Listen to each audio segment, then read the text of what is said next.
On a créé un nouveau cinéma à Toulouse qui s'appelle La Forêt Électrique. C'est un projet qu'on a créé avec Michael Arnal et Johan Borg, mes deux associés. On a décidé d'investir un lieu atypique de la ville de Toulouse, qui sont les Halles de la Cartoucherie, pour y montrer des films. Donc on a installé une salle de cinéma, un café et un espace de vie autour pour lancer une première saison de cinéma, puis une deuxième du mois de septembre au mois de novembre. Le cinéma, ça a toujours été important. Quand j'étais plus jeune, moi j'allais beaucoup au cinéma. En fait, je ne savais pas que être programmateur ou lancer une salle de cinéma, c'était vraiment un métier. Je pensais qu'on héritait d'une salle de cinéma. Et puis ensuite, j'ai été prise à la FEMIS, qui est l'école de cinéma à Paris, pour étudier l'exploitation et la distribution. Donc, c'est-à-dire comment on crée un cinéma, comment on distribue des films. Le projet de la Forêt Électrique, il est né il y a plusieurs années. Avec mon associé Michael Arnal, on a décidé en 2014 de parcourir les routes de France pour rencontrer des salles de cinéma indépendantes et faire comme un recueil, un herbier des cinémas et collecter une boîte à idées. Au retour de ce voyage,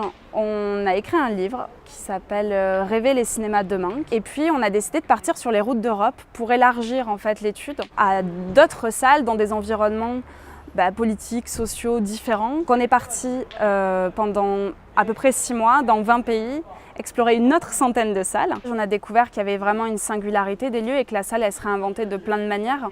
Nous, l'idée du cinéma éphémère, on l'a puisée au croisement de plein de modèles qu'on avait découverts. À la fois les cinémas d'Amsterdam qui sont avant tout des lieux de vie ou des cinémas de Berlin comme on peut les imaginer avec des cafés au 8e étage d'un immeuble un peu caché. On a découvert des lieux occupés en Serbie et en Italie où des jeunes en fait se battent pour réinventer des lieux, pour les réouvrir. Il y avait aussi cette idée aujourd'hui qu'on voit que le public des cinémas vieillit.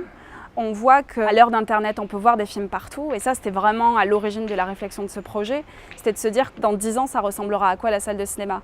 D'où l'idée de tester, d'être un laboratoire en fait. La Forêt Électrique, au-delà de nous trois, c'est aujourd'hui plus d'une centaine de bénévoles qui participent à la vie de ce projet, qui nous proposent des films, qui nous proposent tout un tas d'idées en fait. Pour nous, c'était vraiment au cœur de ce qu'on attendait, que les gens allaient se l'approprier et finir par dire c'est notre cinéma. Quand on a réalisé le premier programme de la saison 1, en fait, on a listé tous les films qu'on allait programmer. À côté, on a mis la durée, la nationalité et le genre. Moi, je voulais voir à peu près quel était le pourcentage, ça se fait souvent dans les festivals, essayer de voir le pourcentage de films faits par des hommes et par des femmes. Et là, en fait, moi qui pensais que notre programmation était quasiment paritaire, j'ai été un peu atterrée et je me suis rendu compte que quasiment aucun film en fait, qu'on programmait n'était réalisé par une femme. Donc, on a essayé d'impacter cette ligne en faisant quelques changements pour qu'il y en ait quelques-uns, en fait, que ce soit le minimum. On se rend compte que oui, initialement, nous, la programmation, on aimerait qu'elle soit paritaire et on aimerait qu'elle le soit sans avoir à le revendiquer, sans avoir à rentrer dans des cases et dire que ça, c'est la case du film fait par une femme, en fait. Que ce soit juste normal qu'il y ait autant de films réalisés par des